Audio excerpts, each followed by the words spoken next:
Let's have a look at some of the scientific research that was done in the movie, and let's break it down a bit, shall we? One of the main points of this movie, it starts off saying that gladiators were vegan or vegetarian, gladiators and top athletes. First off, gladiators were not paid athletes like we see today in the ring or the octagon and so on. History has shown us that they were overweight and nothing like the movies. Gladiators were slaves, thieves, prisoners of war, etc., except for the odd few who went in voluntary. I really doubt they had a choice on what they had to eat.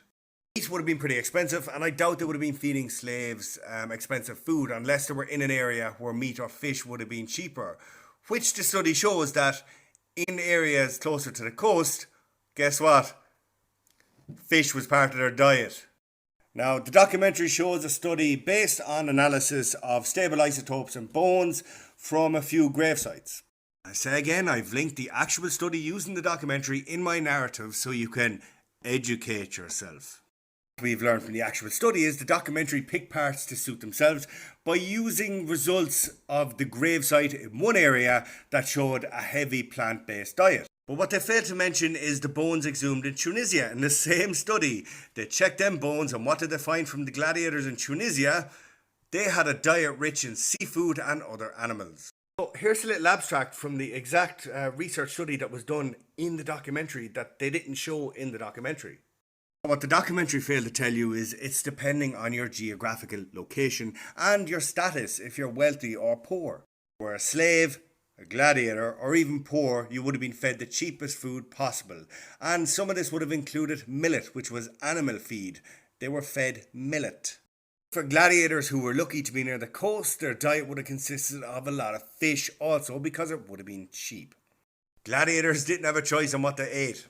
They ate what they were given. That point gone down because gladiators ate fish. The ones who lived near the coast, the ones who didn't have access to much meat, were given the cheapest grains and foods and so on. So boom, that's that one gone. Next we're going to talk about the plant-based advantage, and I want to read an abstract from the movie of what Wilkes actually says. And when it comes to gaining strength and muscle mass, research comparing plant and animal proteins has shown that as long as the proper amount of amino acids are consumed, the source is irrelevant. What Wilkes doesn't say in the movie is that the same study states this. I have attached the links, as I said, to educate yourself. The group vegetarians have lower mean muscle creatine concentrations than do omnivores, and this may affect supermaximal exercise performance.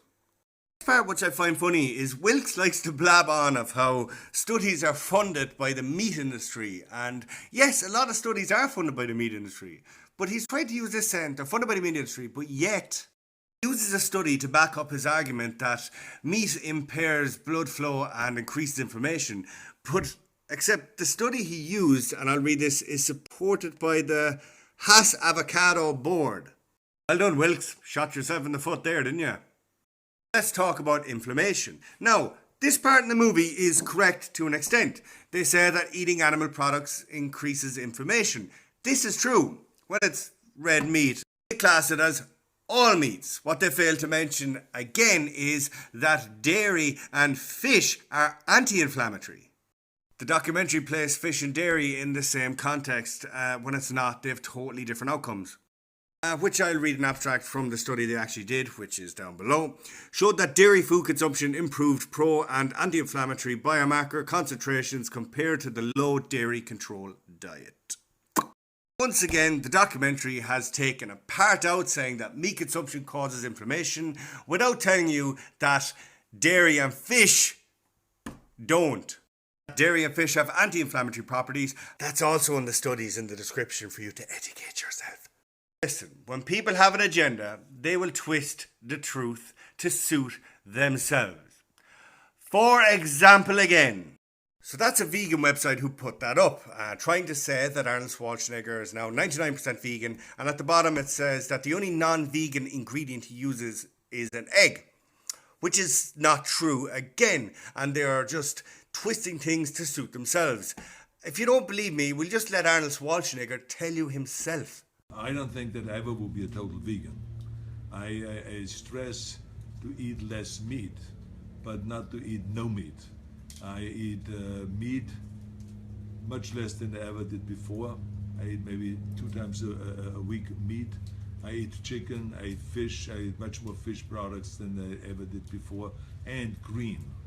So Arnold Schwarzenegger just there is saying what myself and dietitians have been saying for years, that we should eat a more predominantly plant-based diet with fish, dairy and poultry.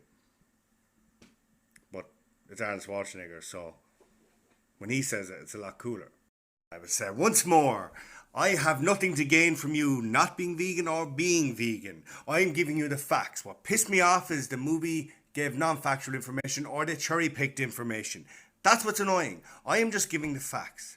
So don't come at me and say, you need to do your research, when you look like a fucking idiot that you clearly can't do your own. You're coming at people who spend years researching and tell them they need to do their research. Ugh. Remember, reading articles is not proof or fact. Type into Google proof of the earth is flat and I guarantee you'll find a lot of lunatics who are trying to state their case. Articles, doesn't mean it's fact.